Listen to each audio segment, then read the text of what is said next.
Hi, good evening, professor and classmates. My name is Kamaljita, and today I will be presenting a old case presentation on pulmonary assessment. I have a 76-year-old female, Korean American female brought into clinic by her daughter, and she is considered a reliable historian. And her chief complaint: I am having trouble breathing. History of present illness: she is present with progressive shortness of breath over the past 3 weeks, and she also reported dyspnea occur primarily with exertion, even with the walking short distance. And she also reported she have a occasional wheezing and persistent dry cough, and nighttime worsening of the symptom. It leads to intermittent sleep disturbance. And but she denied chest pain, fever, chills, hemoptysis and other sickness at this time. Her last routine evaluation was done in January 2025. That time her CBC, her complete blood count and comprehensive metabolic rate within the normal limit.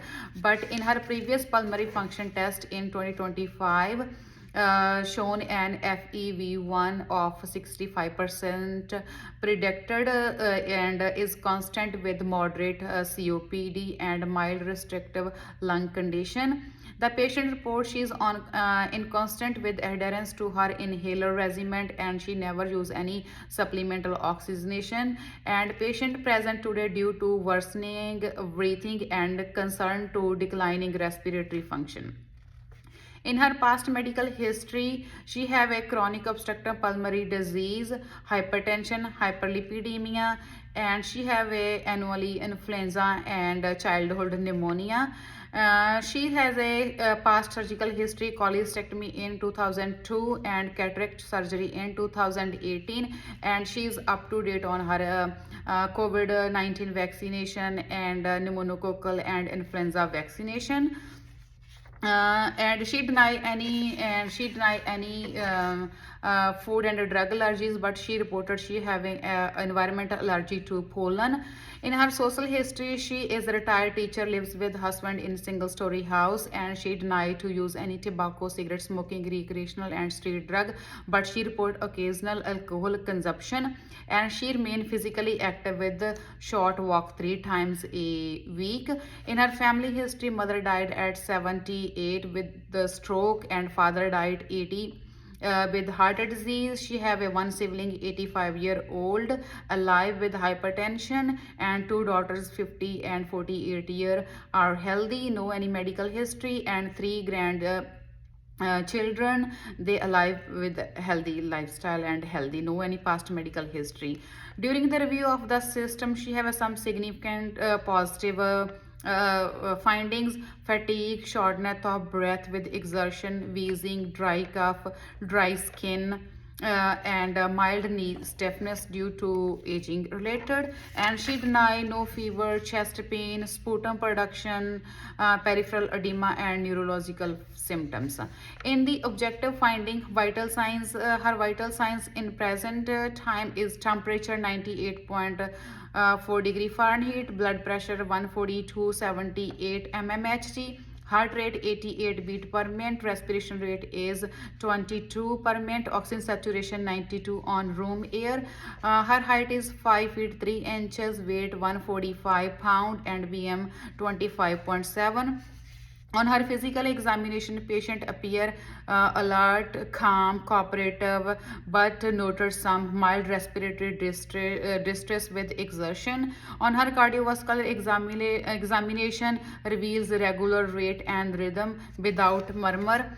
And on respiratory examination, shows use of accessory muscles, decreased breath sound bilaterally, and expiratory wheezing in the upper low prolonged expiratory phase. But there is no any lymphadenopathy, abdomen soft, no tenderness, and there is some noted mild stiffness in knee and dry skin due to age related.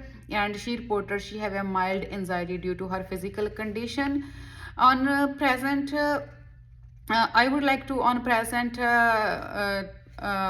visit. Her diagnostic finding is her CBC and complete basal metabolic rate within normal limit and EKG within the normal limit, and chest x-ray showing hyperinflated lungs with mild intestinal marking, and previous pulmonary function testing demonstrate she have a mild restrictive lung condition and moderate COPD. Her oxygen saturation today is 92% on room air, indicate mild hypoxia. In her assessment based on patient history, physical examination finding and diagnostic result, most likely diagnosis is final and primary diagnosis is acute aspiration of chronic obstructive pulmonary disease due to worsening dyspnea, wheezing, decreased oxygen saturation, past COPD history, hyperinflated lungs on imaging. Her differential diagnosis is asthma exacerbation with presence of wheezing and dyspnea, and suggesting possible asthma COPD overlap syndrome. The second differential diagnosis, pneumonia, is considered due to cough and dyspnea but is less likely due to absence of fever and purulent sputum.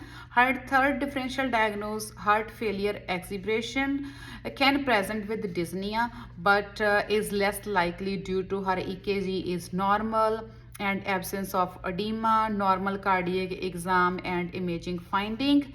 In her treatment plan, I would like focus on symptom management, airway improvement and prevention of further exacerbation.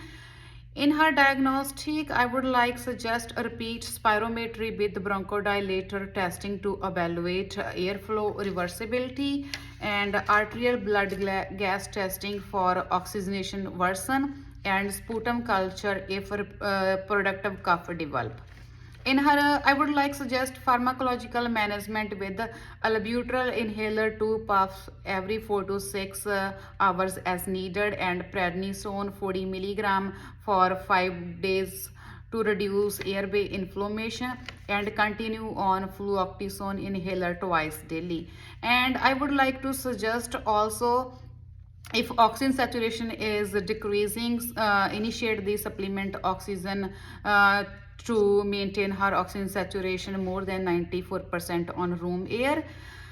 On the patient education, I would suggest the patient on education review and educate about use the correct inhaler technique and emphasis on medication adherence. And I would educate the patient to recognition of early COPD exacerbation symptom like shortness of breath, fever, purulent cough.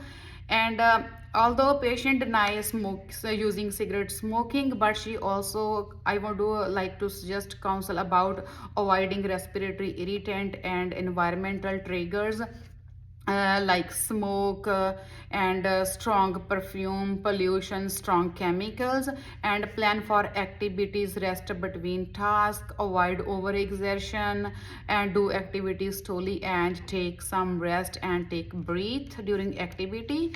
Next, in the follow-up, the patient will follow up in 1 week for a reassessment of symptom and oxygenation status.